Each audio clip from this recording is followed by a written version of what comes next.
এখন আমরা আহ, শিখব যে গ্রেডিয়েন্ট কার্ভ ডাইভারজেন্স এর অঙ্কগুলো কীভাবে করে আর এগুলো আসলে কী বোঝানো হয়। এখানকার যে বেসিক কনসেপ্টটা নিতে পারবে সেখান থেকে তোমরা ম্যাথামেটিক্যাল ক্যালকুলেশন করতে পারবে। পরবর্তীতে তোমাদের বইয়ের বিভিন্ন থিওরিটিক্যাল আরও তত্ত্ব উপাত্তগুলো তোমাদের বই থেকে বোঝানো হবে। তো আমরা বেসিক কনসেপ্টগুলো ক্লিয়ার করার পরে বই থেকে পড়বো আমরা ইসা হক এবং শাহজাহান তপনের সকল কোশ্চেনগুলো সলভ করে ইনশাল্লাহ তোমাদের প্লে লিস্ট আকারে দেব। তো এখন দেখো আমরা কার্ল আমরা ফার্স্ট ডাইভারজেন্স দিয়ে শুরু করার আগে আবার তোমাদের বেসিক একটু বিষয়গুলো আলোচনা করি। আমরা গতদিন শিখেছিলাম ডেল অপারেটর। ডেল অপারেটর এটা হচ্ছে ডিডি এক্স যে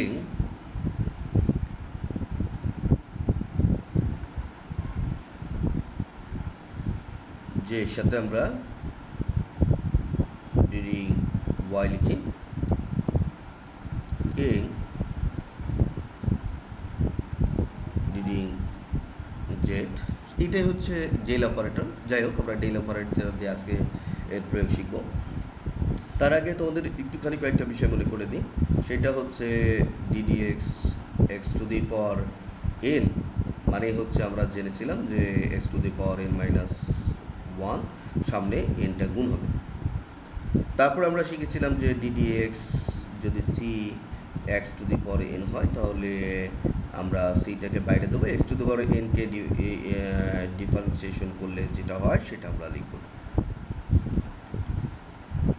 এরপরে আমরা শিখেছিলাম যে DD x c plus x to the power n, আমরা জানি সি যোগ বা বিয়োগ আকারে থাকলে পরে কনস্ট্যান্টকে ডিফারেন্সিয়েট করলে জিরো হয়, সেই ক্ষেত্রে N x to the power n minus one, এই সূত্রগুলো আমরা লিখেছিলাম। আর ডিডিএক্স যদি শুধু কনস্ট্যান্ট হয় তাহলে সেই ক্ষেত্রে আমরা বলেছিলাম জিরো। তো এখানে আরও আমরা এক্সট্রা কিছু জানবো। যদি তোমরা দেখো গতদিন আরও কিছু জেনেছিলাম, সেটা হচ্ছে যে এখানে এক্স এখানে কনস্ট্যান্ট, তাহলে জিরো হবে। তাহলে এখানে যদি এক্স ওয়াই জেড থাকে তাহলে কী করবো, ধরো এক্স স্কোয়ার ওয়াই বা এক্স ওয়াই জেড, তাহলে তোমাদের এখানে যে কাজটা করতে হবে সেটা হচ্ছে যে এখানে দেখো চলক এক্স এক্স চলক, তাহলে এক্স স্কোয়ার রেখে ওয়াই জেডটাকে আমরা বের করে দেবো এবং আমরা ডিডি এক্স করবো হচ্ছে এক্স স্কোয়ারকে ডিডি এক্স করলে যেটা হয় সেটা অ্যান্সার লিখবো। অর্থাৎ আমরা এক্স স্কোয়ারকে ডিফারেন্সিয়েট করলে লিখতে পারি টু এক্স ওয়াই জেড লিখতে পারি। এরপর যদি আমরা এমন লিখি যে x y square z square, এইটাকে যদি আমরা ডিফারেন্সিয়েট করি তাহলে আমরা এক্স এবং জেড যেটা সেটা হচ্ছে এখানে ধ্রুবক, তাহলে আমরা এই দুইটাকে বের করে দেব এবং আমরা ওয়াই স্কোয়ারকে ডিফারেন্সিয়েট করব। এখানে আমরা এটাকে ডিফারেন্সিয়েট করলে আমরা লিখতে পারবো যে ওয়াই স্কোয়ারকে ডিফারেন্সিয়েট করলে টু ওয়াই হয়ে যাবে z square into two y, যেহেতু ও আচ্ছা এখানে এক্সের সাপেক্ষে ডিফারেন্সিয়েট করছি, কিন্তু সরি এক্সের সাপেক্ষে ডিফারেন্সিয়েট করলে আমরা আমি ওয়াই সাপেক্ষে ডিফারেন্সিয়েট করতে গিয়েছিলাম। ওকে, যেহেতু এটা করে ফেলেছি তাহলে এখান থেকে আমরা ওয়াই স্কোয়ার জেড স্কোয়ারটা সামনে দিয়ে দেবো, ডিডি এক্স এখানে এক্স আছে চলকটা রাখলাম। তো আমরা জানি যে ডিডি এক্স যদি জাস্ট এক্স হয় তাহলে কী হবে, তো তোমরা জানো যে এক্সের পাওয়ার কিছু না, এখানে ওয়ান আছে, ওয়ানটা সামনে যাবে, এক্সের power one minus one one one কেটে এখানে এক্সের পাওয়ার জিরো আসবে, তার মানে ওয়ান আসবে, তাহলে এখান থেকে ওয়ান। তাহলে এখান থেকে আসছে কি y square z square into one, মানে ওয়াই স্কোয়ার জেড স্কোয়ার, এটাই হচ্ছে থাকছে। তাহলে এখন আমরা যদি বলি যে ওয়াইয়ের সাপেক্ষে যদি আমরা ধরো ডিফারেন্সিয়েট করি, যে এখানে মনে করো ডি ডি ওয়াই আছে, তাহলে এখানে মনে করো এক্স জেড আছে। দেখো এখানে ওয়াই এক্স জেড স্কোয়ার থাক যাই থাক না কেন, এখানে যেহেতু ওয়াই নাই সুতরাং এটা জিরো। ডিডি ওয়াই ধরো এখানে আমরা যদি লিখি যে x y to the power cube z, square. তাহলে এটাকে যখন আমি ডিফারেন্সিয়েট করবো, এক্সটা এবং জেড স্কোয়ারটা সামনে দিয়ে দেবো ডিডি ওয়াই, যেহেতু চলক এখানে ওয়াইটা হচ্ছে চলক, তাহলে আমরা ওয়াই কিউব ভিতরে থাকবে। তো x to the power N এর সূত্র অনুসারে যদি আমরা জানি যে ডিডি এখানে যেহেতু ওয়াই দিই, y to the power n দিই, তাহলে এখানে হবে হচ্ছে n y to the power n minus one. So এখানে এই সূত্রটাই আমরা ইউজ করব। তাহলে এখানে থ্রি ওয়াই পাওয়ার এক কমে যাবে, 3 থেকে 1 কমে 2 হয়ে যাবে। তাহলে এখান থেকে আমরা পাবো যে x three x y square z পেয়ে গেলাম। আবার আমরা যদি জেড এর সাপেক্ষে ডিফারেন্সিয়েট করি, জেড ধরো জেড এর সাপেক্ষে করলাম ডি জেড, এখানে মনে করো ওয়াই স্কোয়ার আছে, সুতরাং এটা জিরো। যেহেতু এখানে জেড এখানে ওয়াই স্কোয়ার আছে, এই কারণে এটা জিরো হয়ে যাবে। এরপর যদি মনে করো আমরা এখানে যদি লিখি ডিডি, ধরো এখানে জেড আছে, এখানে ডিডি জেড, আর এখানে আছে হলো ওয়াই জেড। তাহলে আমরা কি করব, এখানে ওয়াইটাকে যেহেতু ধ্রুবক সেটা বাইরে বের করে দিয়ে আমরা জেডের উপরে ডিফারেন্সিয়েট করব। তো জেডকে ডিফারেন্সিয়েট করলে আমরা ডিডি এক্স যেরকম ওয়ান জানি, তাহলে ডিডি জেড মানে ওয়ান হয়ে যাবে। তাহলে আমরা এখানে ওয়াই ডিডি জেড এখানে ওয়ান হয়ে গেল, তাহলে ওয়াই আসবে। ঠিক অনুরূপভাবে যদি আমরা এখানে এমন লিখি যে ডি এখানে জেড লিখলাম, এখানে two x Y z six, তাহলে এখান থেকে কি আসবে, টুটা এক্স ওয়াই সামনে থাকবে, জেড টু দি পাওয়ার সিক্সকে জেডের সাপেক্ষে ডিফারেন্সিয়েট করলে পাওয়ারটা সামনে যাবে, জেডের পাওয়ার এক কমে 5 হয়ে যাবে। তাহলে এইটাই হচ্ছে এখান থেকে উত্তর চলে আসবে। তাহলে এখান থেকে চলে আসবে 12 X Y Z to the power 5। তাহলে এইভাবে আমরা ডিফারেন্সিয়েশন করব যে ডাইভারজেন্স ক্যালকুলেশন করার ক্ষেত্রে। তো এখন আমরা যে গতদিন আমরা আরও একটা জিনিস জেনেছিলাম যে ভেক্টর অপারেটর এবং হচ্ছে আমরা ভেক্টর এবং মানে ভেক্টর এবং স্কেলার ফিল্ড নিয়ে আলোচনা করেছিলাম। তো যখন আমরা দেখি যে আই জে কে মানে দিক বুঝাবে না, এক্স অক্ষ ওয়াই অক্ষ জেড অক্ষ দিক বুঝানো, সেগুলো হচ্ছে স্কেলার ফিল্ড বা স্কেলার আর ক্ষেত্র, স্কেলার ফিল্ড বলে এগুলোকে। স্কেলার ফিল্ড এমনও হতে পারে যে এক্স ওয়াই ওয়াই জেড, ওকে, যাই হোক স্কেলার ফিল্ড এগুলা।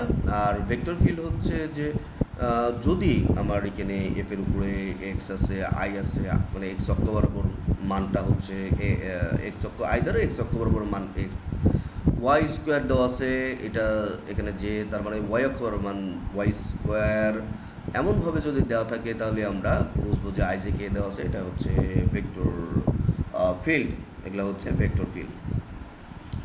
যদি ভির উপরে ভেক্টর দেওয়া আছে, ধরো এখানে দেওয়া আছে এক্স স্কোয়ার ওয়াই, যে আই দেওয়া আছে, যে এখানে ধরো দেওয়া আছে হচ্ছে ওয়াই স্কোয়ার জেড, সুতরাং এইটা হচ্ছে আমরা বলবো এগুলা ভেক্টর ফিল্ড।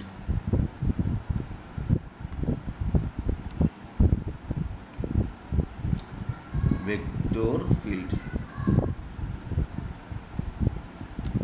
তাহলে এখন আমরা যে জিনিসটা জানবো সেটা হচ্ছে স্কেলার ফিল্ড ভেক্টর ফিল্ড সম্পর্কে আমরা দেখলাম। এখন গ্রেডিয়েন্টটা কী হবে।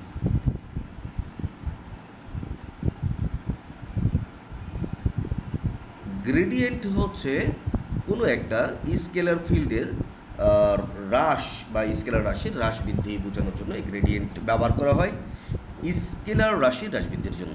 অর্থাৎ এখন যদি আমি বলি হতে পারে সেটা তোমার বিভব হতে পারে, বা আমরা বলতে পারি আয়তন হতে পারে, বা ঘনত্ব হতে পারে, যেগুলো স্কেলার রাশির হ্রাস বৃদ্ধি বোঝানোর জন্য সাধারণত আমরা গ্রেডিয়েন্ট ব্যবহার করি।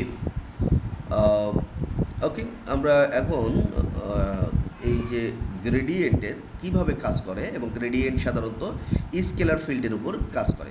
অর্থাৎ আমরা যদি এখানে এক্স দেখো ওয়াই জেড আমরা লিখলাম, এখানে ওয়াই জেড লিখলাম, এইটা একটা আমরা দেখতে পাচ্ছি একটা স্কেলার ফিল্ড। কেন স্কেলার ফিল্ড? এখানে আই জেকে এক্স অক্ষ, ওয়াই অক্ষ, জেড অক্ষ বরাবর দিক কোনো কিছু বোঝাচ্ছে না, যার কারণে এইটাকে আমরা বলি যে এটা শুধু মান, এটা একটা স্কেলার ফিল্ড। স্কেলার ফিল্ডের উপরে গ্রেডিয়েন্ট ক্রিয়া করে এবং সেটাকে ভেক্টর ফিল্ডে রূপান্তর করে। তাহলে কাজ হচ্ছে এটা স্কেলার ফিল্ডের উপরে কাজ করবে। স্কেলার ফিল্ড বা ক্ষেত্রের উপর কাজ করে এবং ভেক্টর ফিল্ডে রূপান্তর করে। এটাই হচ্ছে গ্রেডিয়েন্টের কাজ, রূপান্তর করে। এইটা কোনো স্কেলার রাশির সর্বাধিক পরিমাণ, এটা হ্রাস বৃদ্ধি বোঝানোর জন্য ব্যবহার করা হয়। ওকে, আমরা এখন এই গ্রেডিয়েন্টকে প্রকাশ করা হয় কী দিয়ে সেটা দেখব। ধরো এখানে ডেল অপারেটরের সাথে যদি কোনো একটা স্কেলার ফিল্ড লেখা হয় তাহলে সেটাই হচ্ছে আমরা বলি এটা গ্রেডিয়েন্ট, বা এইভাবে আমরা বলতে পারি যে জেড, ধরো এখানে আমরা লিখলাম গ্রেড অফ এফ, অথবা আমরা বললাম যে ডেল এফ। ওকে, ইংলিশেও লেখা থাকতে পারে, ধরো GRAD অফ এফ। এগুলো হচ্ছে আমরা বুঝবো যে গ্রেডিয়েন্ট বোঝাচ্ছে। তো আমরা ডেল অপারেটর, ধরো এখানে একটা অঙ্ক আমাদের এখানে ফিল্ড দেওয়া আছে, এই ফিল্ডটার নিয়ে এখন আমি কাজ করব। এখন তোমাকে বলা হইলো যে এইটুকু আমি মুছে দিলাম, এখন একটা কোশ্চিন দিয়ে দিলাম।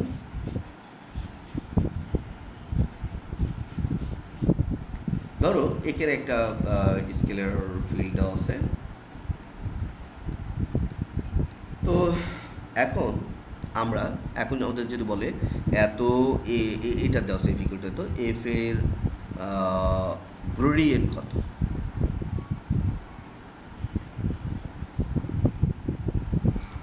গ্রেডিয়েন্ট কত বলতে পারে 1 2 0, হ্যাঁ, এই বিন্দুতে, বা এখানে ধরো একটা মাইনাস কোনো সংখ্যা দিল -1, এত বিন্দুতে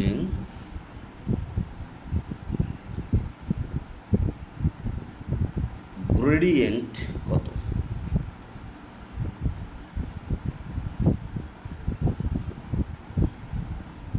সেই ক্ষেত্রে তোমরা কীভাবে করবা? তো আমরা এখানে যেটা লিখব যে গ্রেডিয়েন্ট মানেই হচ্ছে গ্রেড, আমরা বলতে পারি গ্রেড এফ,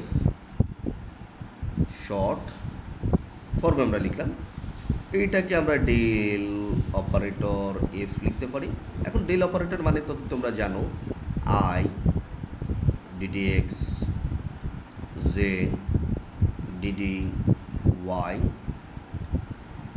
কে ডিডি জেড। ওকে, তাহলে এর সাথে আমরা একটা স্কেলার ফিল্ড, এই এফ আছে, এফ এর ভ্যালুটা কী ছিল? এখানে হচ্ছে এক্স ওয়াই জেড, তারপর ছিল ওয়াই জেড।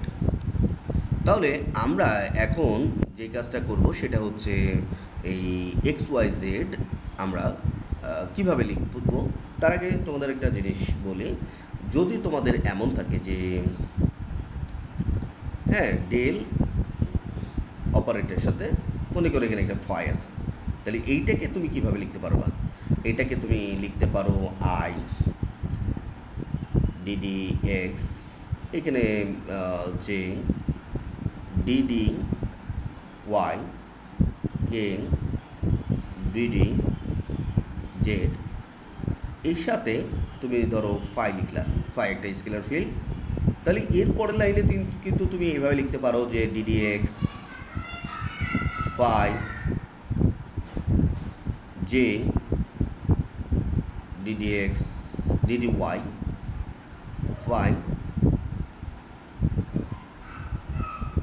কে ডিডি জেড ফাই, এইভাবে কিন্তু লিখতে পারো। তাহলে এইটা অনুসারে আমরা এখানে কিন্তু কি লিখতে পারি, আমরা এখন এখানে লিখতে পারি, এটাকে আমরা এখানে লিখছি, আই লিখলাম D D x X Y Z plus Y Z J DD Y, এখানে আমরা আবার লিখব X Y Z Y Z, তারপর আমরা লিখব K D D Z X Y Z Y Z. Okay, এখন আমরা যে কাজটা করতে পারি এখান থেকে সেটা হচ্ছে যে এখানে আমি আই লিখলাম, এখন এক্সের সাপেক্ষে এগুলোকে ডিফারেন্সিয়েট করো। এটাকে ডিফারেন্সিয়েট করলে কি হয়ে যাবে, এক্সটা কিন্তু 1 হয়ে যাবে, ওয়াই জেড তো কনস্ট্যান্ট গুণাকার রয়ে যাবে, এই অংশের ভিতরে কোনো এক্স নাই, সুতরাং এটা 0। এইবার আমরা ওয়াই সাপেক্ষে ডিফারেন্সিয়েট করছি, ওয়াই সাপেক্ষে ডিফারেন্সিয়েট করলে এক্স এবং জেড কনস্ট্যান্ট রয়ে গেল, এবং ওয়াইকে ডিফারেন্সিয়েট করার কারণে ওয়াইটা 1 হয়ে যাবে, এবং এখানে ওয়াই আছে, এখানে ওয়াই আছে, ওয়াইকে ওয়াই সাপেক্ষে ডিফারেন্সিয়েট করলে 1 এবং জেডটা রয়ে যাবে। এরপরে আমরা জানি যে ডিডি এক্স এক্স মানে 1 হয়, সেই অনুসারে আমরা এগুলো লিখছি। এরপরে আমরা লিখি কি যে কে ইন্টু জেডের সাপেক্ষে যদি ডিফারেন্সিয়েট করি তাহলে এই জেডটা 1 হয়ে যাবে, এক্স ওয়াই ইন্টু 1, আর জেডের সাপেক্ষে এটাকে ডিফারেন্সিয়েট করলে আমরা পাবো ওয়াই, অর্থাৎ এখান থেকে আমরা যে মানটা পাচ্ছি সেটা হলো আই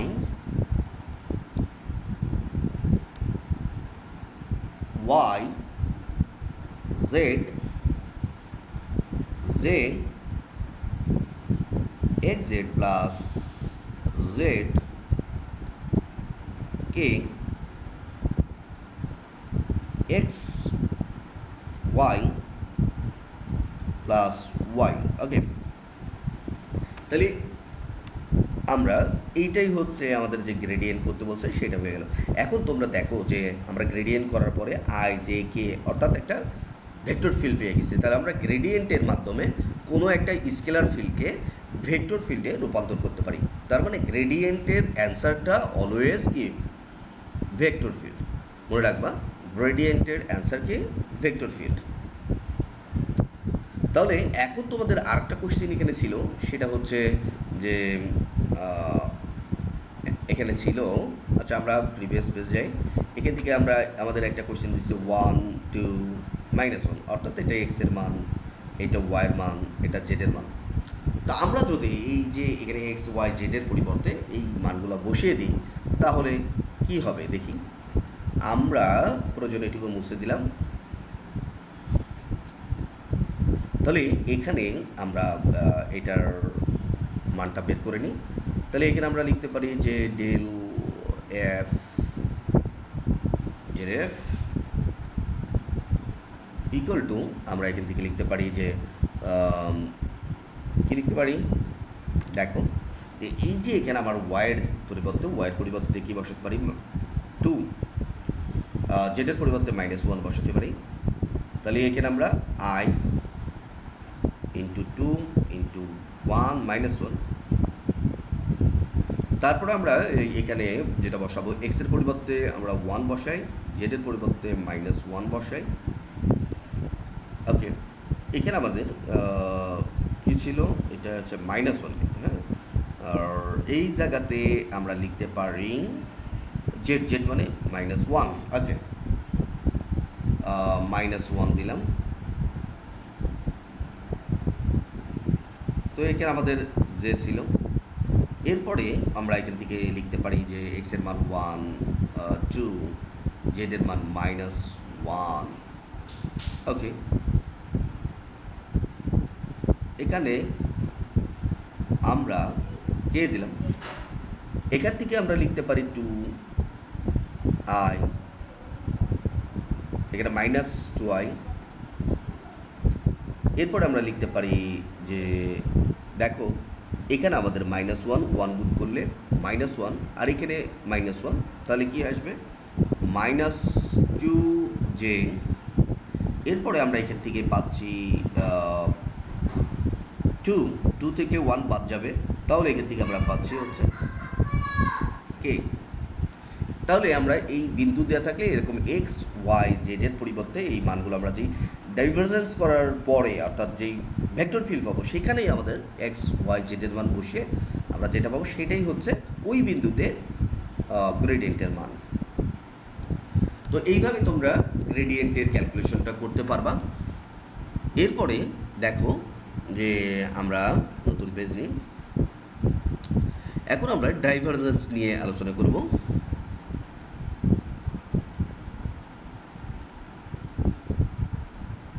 ডাইভারজেন্স,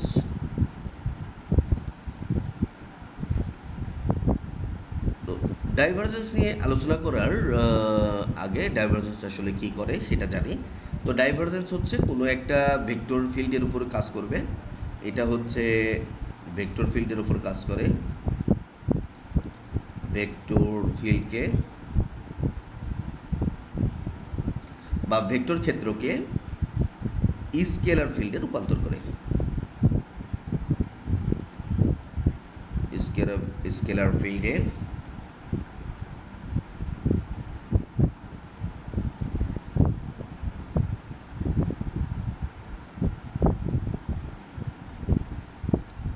রূপান্তর করে। তাহলে ভেক্টর ফিল্ডকে স্কেলার ফিল্ডে রূপান্তর করে, এটা হচ্ছে ডাইভারজেন্স।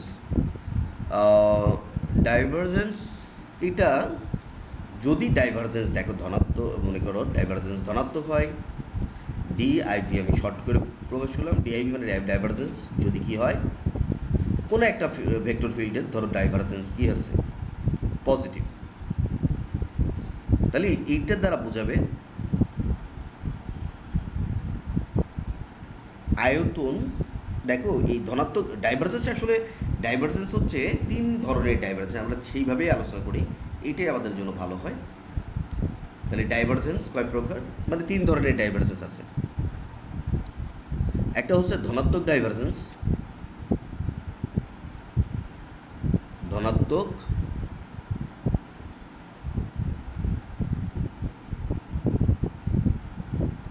ধনাত্মক ডাইভারজেন্স হচ্ছে যে কোনো একটা গ্যাস হতে পারে, সেটা তরল হতে পারে, তো কোনো একটা পদার্থ হতে পারে যেটার আয়তন বাড়তেছে, হতে পারে সেটা তাপ দিয়ে বা কোনো কিছু দিয়ে আমরা আয়তন বাড়াচ্ছি। আয়তন বাড়লে ঘনত্ব কমে, যেহেতু রো ইকুয়াল টু m/v। তাহলে এখান থেকে আমরা দেখতে পাচ্ছি যে কোনো একটা বস্তুর আয়তন বাড়ছে, এই আয়তন বাড়া মানে এটা হচ্ছে ধনাত্মক ডাইভারজেন্স, অর্থাৎ আমরা এটাকে ডেল ডট, এবং ডাইভারজেন্সের ক্ষেত্রে আমরা যেটা প্রকাশ করি ডিআই ভি অফ, যদি এ ভেক্টর বলি তাহলে এটাকে আমরা বলি ডেল ডট এ ভেক্টর।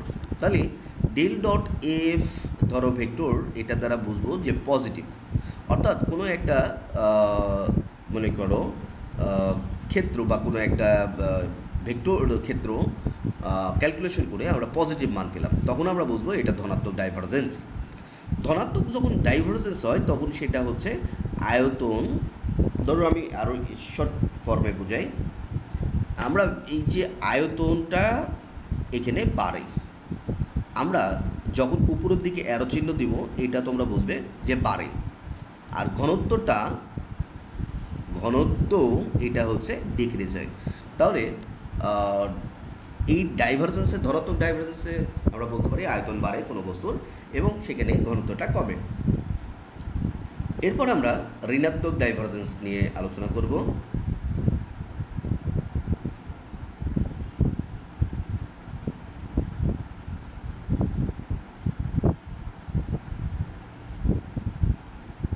তো ঋণাত্মক ডাইভারজেন্সটা কি আমরা সেটা দেখি। ঋণাত্মক ডাইভারজেন্স হচ্ছে কোনো একটা, মনে করো এখানে একটা বস্তু আছে, বস্তুর এখন তুমি সেটাকে সংকুচিত করতেছো, তার মানে আমরা এইখানে ধনাত্মক ডাইভারজেন্স দ্বারা বুঝছি যে আয়তনের এক্সপানশন অর্থাৎ বৃদ্ধি, আর এখানে আমরা ঋণাত্মক ডাইভারজেন্স দ্বারা কোনো বস্তুর আয়তন যদি কম না হয় অর্থাৎ বস্তুটিকে যদি সংকুচিত করা হয় তাহলে সেটাকে আমরা বলি ঋণাত্মক ডাইভারজেন্স, অর্থাৎ ডেল ডট এফ হোক আর যে কোনো একটা ভেক্টর রাশি হোক না কেন সেইটার মানটা আমরা বলি নেগেটিভ। তাহলে এইটা হচ্ছে নেগেটিভ। আবার কোনো যদি ভেক্টর ফিল্ডের মান ক্যালকুলেশন করার পর নেগেটিভ পাওয়া যায় তাহলে সেটাকে আমরা বলবো ঋণাত্মক ডাইভারজেন্স। এবং ঋণাত্মক ডাইভারজেন্সের ক্ষেত্রে আয়তন কমে, অর্থাৎ ডিক্রিজ হয়, নিচে কমে, আর ঘনত্বটা বাড়ে, আপ হয়। বস্তু যত কাছাকাছি আসবে তার ঘনত্বটা বাড়বে। তো আমরা ঋণাত্মক এবং ধনাত্মক ডাইভারজেন্স নিয়ে বুঝলাম। এখন আমাদের আরও একটা ডাইভারজেন্স আছে যেটাকে আমরা বলি শূন্য ডাইভারজেন্স। শূন্য ডাইভারজেন্স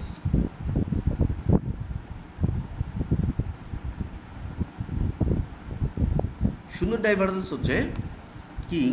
শূন্য ডাইভারজেন্স হচ্ছে আমরা বলতে পারি যে যদি ডাইভারজেন্সের করে আমরা ক্যালকুলেশন করে মানটা শূন্য পাই তাহলে সেটাকেই বলি শূন্য ডাইভারজেন্স। অর্থাৎ কোনো একটা ভেক্টর ফিল্ডের উপর যদি আমরা ক্রিয়া করি সেটার ভ্যালুটা শূন্য পাই, সেটা হচ্ছে শূন্য ডাইভারজেন্স। তো শূন্য ডাইভারজেন্সে আরও মিনিং আছে যেটাকে বলে সলিনয়েডাল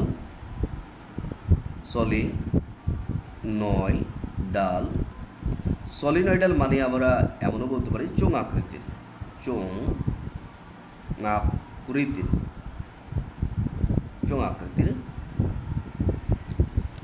তাহলে চোঙ আকৃতিও আমরা বলতে পারি এটা দ্বারা। আর এখানে মনে করো আমাদের যেমন গলার চোঙ দিয়ে আমরা কোনো কিছু খেলে গলার চোঙ দিয়ে ভিতরে চলে যায়, ঠিক এরকম কোনো একটা আমরা রাস্তা কালভার্টের নিচে যে পাইপ দেখি, পাইপের ভেতর দিয়ে মানে ওই পাইপটাই হচ্ছে চোঙ। ধরো এটা পাইপের ভিতর দিয়ে একদিক দিয়ে কোনো তরল পদার্থ ঢুকে আর একদিক দিয়ে তরল পদার্থ বের হয়ে যায়। তাহলে এই যে এই পাইপটা ভেতর দিয়ে তরল পদার্থ ঢুকে আর দিক দিয়ে যে বের হয়ে যাচ্ছে, এইটাই আমরা বলছি যে তরলের প্রবাহ বোঝাচ্ছে, একদিক দিয়ে গিয়ে আর দিক দিয়ে চলে যাচ্ছে। এটাই হচ্ছে শূন্য ডাইভারজেন্স বা চোঙ আকৃতির বোঝানো হচ্ছে। আবার এখান থেকে আরেকটা বিষয় মনে রাখবা যে এখান থেকে তোমাদের কোশ্চেন আসতে পারে যে কোনো একটা ভেক্টর ফিল্ড দিয়ে বলতে পারে এটা কি শূন্য ডাইভারজেন্স, এটা কি ধনাত্মক ডাইভারজেন্স, এটা কি সলিনয়েডাল, এটা কি চোঙ আকৃতির। তাহলে এই ধরনের কোশ্চেনের উত্তর এখান থেকে তোমরা দিতে পারবা। তো এখন আমরা একটা উদাহরণের মাধ্যমে, আমরা অঙ্কের মাধ্যমে দেখব এটা। ধরো এই একটা ভেক্টর ফিল্ড দেওয়া আছে যেটা দেওয়া আছে X I Y J Z K, বললো এত এর ডাইভারজেন্স কত।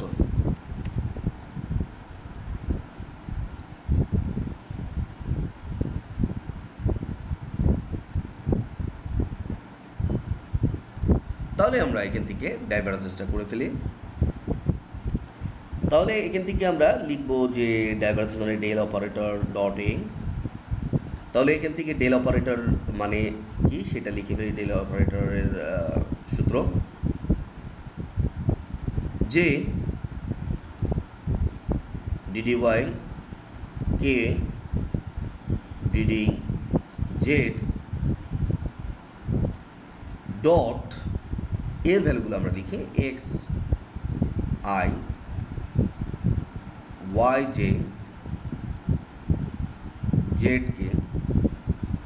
এখন আমরা যে কাজটা করব যে আই লিখলাম, এখানে দেখো আমরা একটা জানি কি জানি যে তোমাদের ডট গুণনের সূত্রটা কি মনে আছে যে এ x B x A Y B Y, আমরা সূত্র জানি তো এ জেড বি জেড। এইটা আসলে কি ছিল, এইটা ছিল হচ্ছে যে আয়ের সহগ আয়ের সহগ গুণ দুইটা ভেক্টরের যে সহগ যে সহগ গুণ কে সহগ গুণ করে আমরা যেটা পাবো সেটা, অর্থাৎ এখানেও তাই আয়ের সহগ এখানে ডিডিএক্স আমরা লিখব এবং আমরা যে ডিডিএক্সটা লিখব সেইটার হচ্ছে পেছনে আমরা এই এক্সটা লিখে ফেলবো, সামনে না পেছনে দেবো সবসময়। ডিডি ওয়াই আমরা এখানে ওয়াই দেবো, আই জে কে এখানে থাকবে না, যেহেতু ডট গুণনের ক্ষেত্রে I J K I I dot করলে 1 হয়ে যায়, আর আয়ের সাথে জে কে এগুলো ডট করলে 0 হয়ে যাবে। তো যার কারণে আমরা শুধু আয়ের সহগ আয়ের সহগ যে সহগ যে সহগ এর সহগ গুণ করে নেব ডিডি জেড জেড। তাহলে এখান থেকে তোমরা দেখো কি আসছে, এক্সের সাপেক্ষে ডিফারেন্সিয়েট করলে 1, ওয়াইকে ওয়াই সাপেক্ষে ডিফারেন্সিয়েট করলে 1, জেডকে জেডের সাপেক্ষে ডিফারেন্সিয়েট করলে 1, তার মানে এখানে 3 অ্যান্সার। যদি এটা বলতো এই এফ এ কি সলিনয়েডাল, নো এই সলিনয়েডাল না, কারণ এটা নট ইকুয়াল টু 0, সুতরাং এটা সলিনয়েডাল নয়, এমন যদি কোশ্চেন আসতো। ঠিক আছে, এখন আমরা আরেকটা কোশ্চেন সলভ করি। ধরো এখানে তোমার দেওয়া আছে যে বিং vector equal to y square z square, এখানে ধরো আই দেওয়া আছে, এখানে যে এক্স স্কোয়ার জেড স্কোয়ার, এখানে কি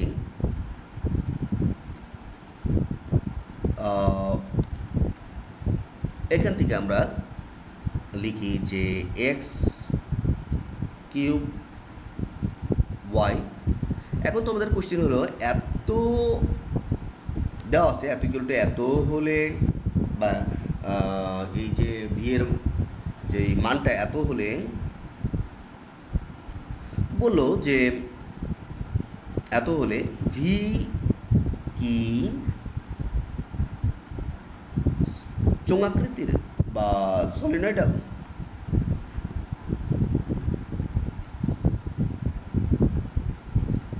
এমন ধরনের কোশ্চেনের উত্তর আমরা কীভাবে লিখব? তাহলে আমরা এখানে ডেল ডট, যেহেতু ডাইভারজেন্সের ডট গুণন, তাহলে আমরা i j DD Y K DD z, আমরা এগুলো লিখে ফেললাম। এরপরে ডট ভি এর ভ্যালুগুলা আমরা লিখি যে আই এখানে যা ছিল ওয়াই স্কোয়ার জেড স্কোয়ার, এরপরে যে এক্স স্কোয়ার জেড স্কোয়ার কে এক্স কিউব ওয়াই। ওকে, তাহলে আমরা এখন ডিফারেন্সিয়েট করবো আয়ের সহগ আয়ের সহগ জেড সহগ জেড সহগ কে সহগ কে সহগ, তাহলে d d x y square z square d d y x square z square d d Z x cube y. এখন দেখো এখানে এক্সের সাপেক্ষে আমরা এটাকে ডিফারেন্সিয়েট করবো, বাট আমার এই রাশির ভিতরে কোনো এক্স নাই, সুতরাং এটা 0।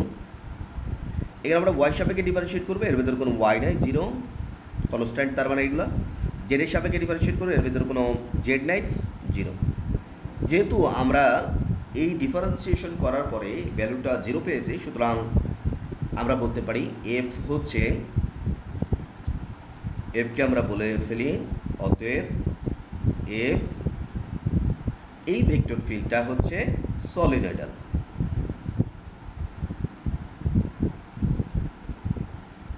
ওকে, হয়ে গেল। এখন কোশ্চেন ছিল এটা কি সলিনয়েডাল কিনা, তাহলে ওই কোশ্চেনের উত্তর হয়ে গেল। এখন যদি তোমার এখানে দেওয়া থাকে যে এফ একটা ভেক্টর দেওয়া আছে, এখানে ধরো এখানে দেওয়া আছে এক্স, এখানে পি এক্স ধর দেওয়া আছে, P X minus one I, তারপরে এখানে ধরো যে দেওয়া আছে ওয়াই মাইনাস টু, এখানে জে দেওয়া আছে, এরপরে ধরো এখানে দেওয়া আছে 3z মাইনাস ওয়ান কে দেওয়া আছে। এখন বলা হইলো এফ, এটা দেওয়া আছে উদ্দীপকে, ধরো এফ সলিনয়েডাল বা চোঙাকৃতির হলে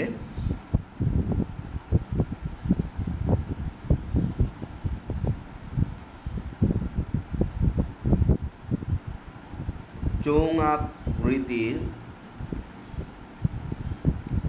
হলে পি এর মান কত।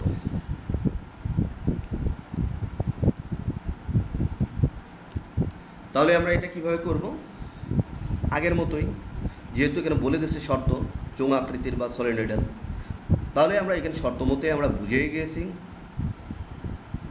শর্তটা হচ্ছে যে ডেল এর এইটার ভ্যালুটাই হচ্ছে 0, এটা শর্ত মতে আমাদের দেওয়া আছে। তাহলে আমরা এখান থেকে ডেলের মানটা বসাই, del del x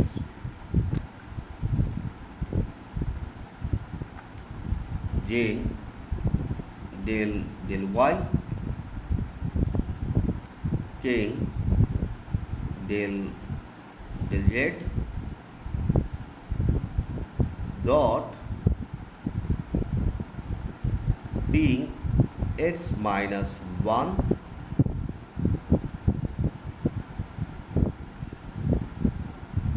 y minus 2, y minus 2 ছিল এখানে,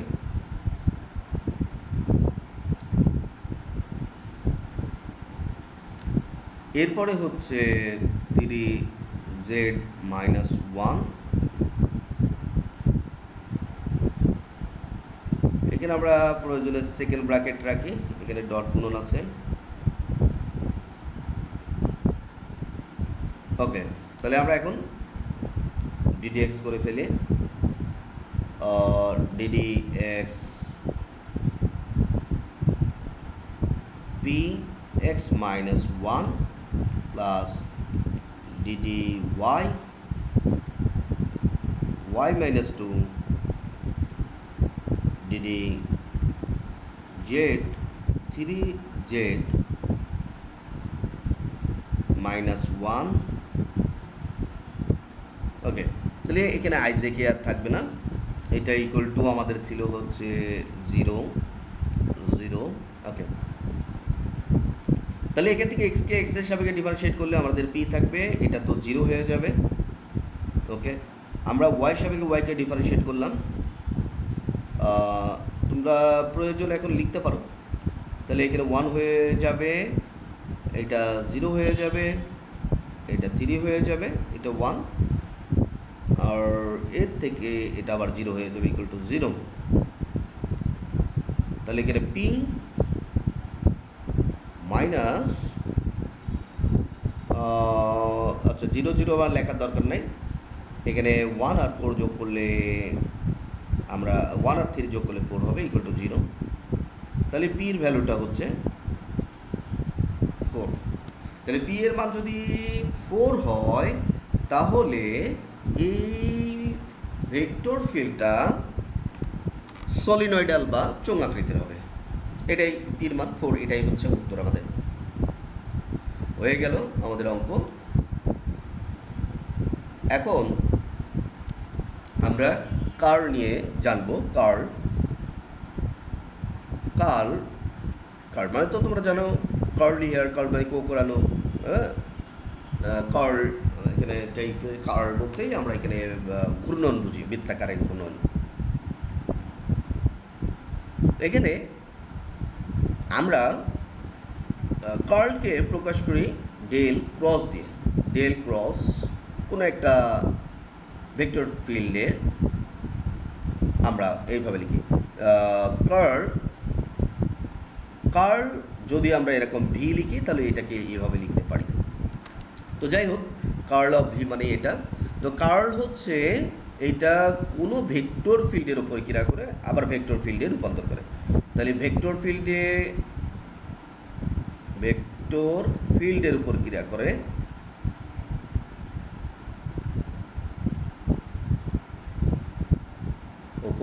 করে আর ভেক্টর ফিল্ডের উপর ক্রিয়া করে ভেক্টর ফিল্ডে রূপান্তর করে।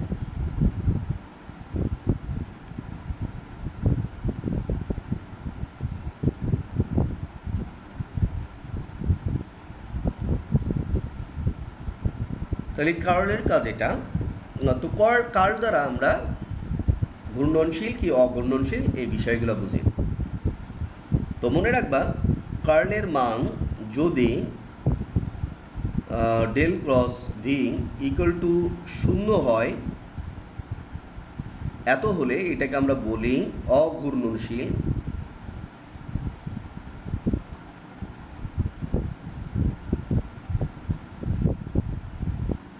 বা সংরক্ষণশীল। আমরা যেহেতু কার্লের মান যদি 0 না হয় সেটাকে আমরা বলি ঘূর্ণনশীল। হ্যাঁ, কারণ কার্ল তো ঘূর্ণয়নে বোঝায়। সেহেতু আমরা যদি বলি এটা নট ইকুয়াল টু 0, সুতরাং এটা ঘূর্ণনশীল। আর ঘূর্ণনশীল যদি না হয় তাহলে অঘূর্ণনশীলের ক্ষেত্রে মাইনাস আমরা ব্যবহার করব। অঘূর্ণনশীল মানেই হচ্ছে এটা হচ্ছে ঘূর্ণনশীল মানেই হচ্ছে অসংরক্ষণশীল।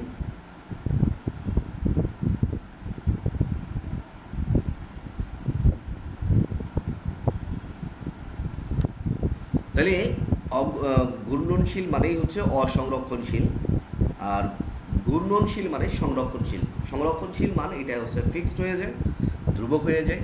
আর আমরা জানি সংরক্ষিত থাকা ধ্রুবক থাকা একই বিষয় বুঝি। যাই হোক, এখান থেকে আমরা অসংরক্ষণশীল মানেই হচ্ছে নট ইকুয়াল টু 0, ঘূর্ণনশীল সেটা। আর সংরক্ষণশীল মানেই হচ্ছে অঘূর্ণনশীল, এই বিষয়টা মনে রাখবো। তো আমাদের এখন যদি একটা অঙ্ক করতে দেওয়া হয় যে ভি একটা ভেক্টর দেওয়া আছে এক্স আই ওয়াই জে, ধরো এখানে জেড কে দেওয়া আছে, বললো এত ইকুয়াল টু এত দেওয়া আছে। তাহলে এখন ভি অঘূর্ণনশীল কিনা,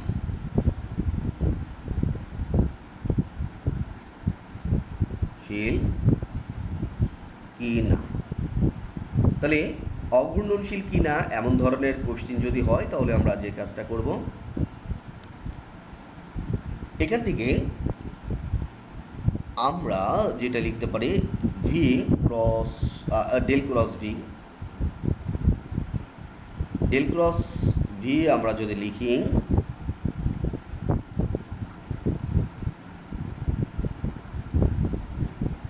ডেল ক্রস ভি আমরা লিখলাম। তো এখানে ডেলের যেই ভ্যালুটা আমরা বসাই দিই, আমরা তো এখানে ক্রস গুণন করছি। ক্রস গুণনের ক্ষেত্রে আমাদের যে কাজটা করতে হয় সেটা হলো আই নির্ণয় করতে হবে। তো এখানে আমরা নির্ণয় করব।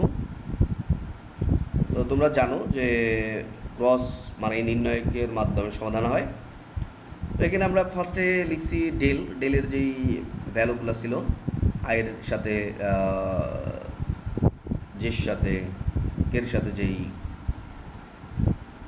অপারেটরগুলো ছিল সেগুলো এখানে লিখলাম। তো এটা এক্স ওয়াই আর এটা জেড। তো এখন আমরা যেই নির্ণয়কের সাহায্যে এইটাকে আমরা সমাধান করব। তাহলে নির্ণয়ক কীভাবে করতে হয় তোমরা অলরেডি জানো, না জানলে আবার এখানে দেখো। তো আমরা আইকে ধরলে আই বরাবর সারি কলামটা বাদ যাবে, তখন এইটা এবং এইটা আমরা গুণ করব, অর্থাৎ ডি ওয়াইয়ের সাথে জেড মাইনাস সূত্রের মাইনাস জেডের সাথে ওয়াই,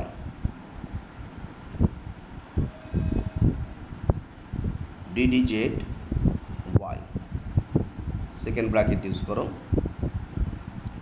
সূত্রের মাইনাস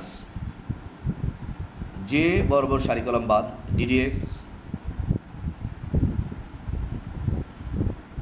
জেড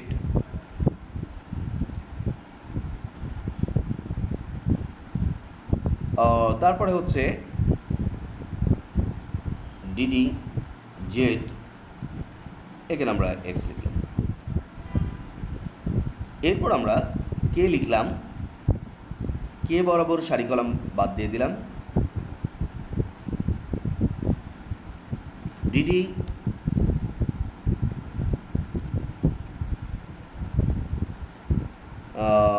এক্স,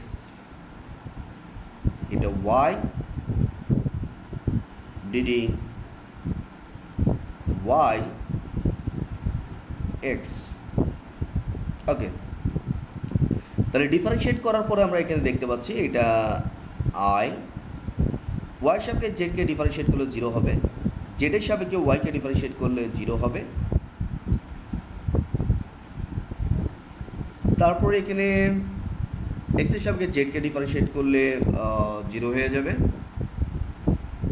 যে 0, জেডের সাপেক্ষে এক্সের ডিফারেন্সিয়েট করলে 0, এক্সের সাপেক্ষে ওয়াইকে ডিফারেন্সিয়েট করলে 0, ওয়াই সাপেক্ষে জেডকে ডিফারেন্সিয়েট করলে 0। সুতরাং এখান থেকে আমরা পাচ্ছি 0, টোটালি 0 পাচ্ছি, এটাও 0, এখানেও 0 0। তো 0 আসা মানেই আমরা তো বলতে পারি যে এটা আসলেই কি অঘূর্ণনশীল বা সংরক্ষণশীল। তাহলে ওকে, তাহলে এখন আমরা এখান থেকে কি লিখতে পারি, এখানে লিখি এটা হচ্ছে অঘূর্ণনশীল, এটা কিছু না। তাহলে আমরা বলতে পারি যে ভি অঘূর্ণনশীল।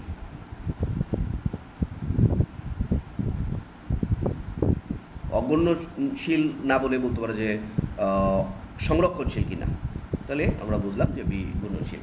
তাহলে এইভাবে আমরা এই অঙ্কগুলো করতে পারবো। আবার যদি তোমাদের এমন থাকে যে ধরো এখানে এ একটা ভেক্টর দেওয়া আছে 3i, ধরো এখানে দেওয়া আছে হচ্ছে 4j 2k, এমন দেওয়া আছে। তাহলে এত সংরক্ষণশীল কিনা, 100% সংরক্ষণশীল, কারণ এর ভিতরে কোনো আই জে কে নাই, সংরক্ষণশীল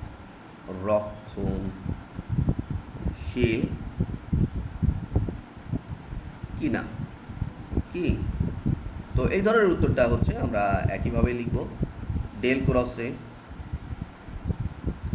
I J K del del X del del Y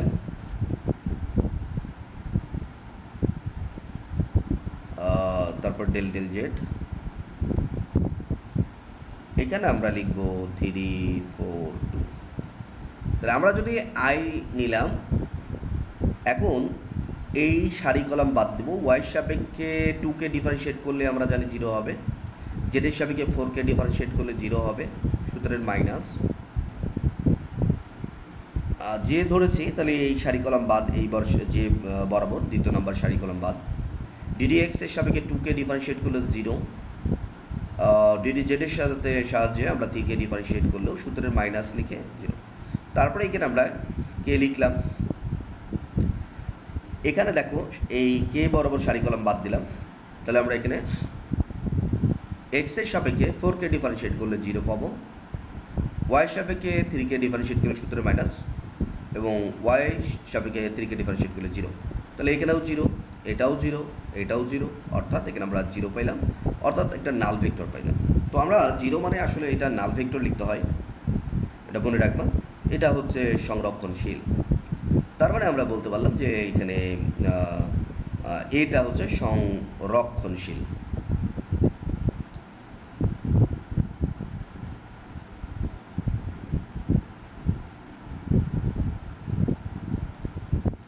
তাহলে আমরা কার্ল দিয়ে কীভাবে ক্যালকুলেশন করতে হয় বিষয়গুলো বুঝতে পেরে গেলাম। তো এইভাবেই তোমরা কার্ল, ডাইভারজেন্স এবং গ্রেডিয়েন্টের অঙ্কগুলো করবে। এমন অনেক ধরনের অনেক অঙ্ক আছে বই থেকে, আস্তে আস্তে আমরা সেইগুলোও সলভ করব।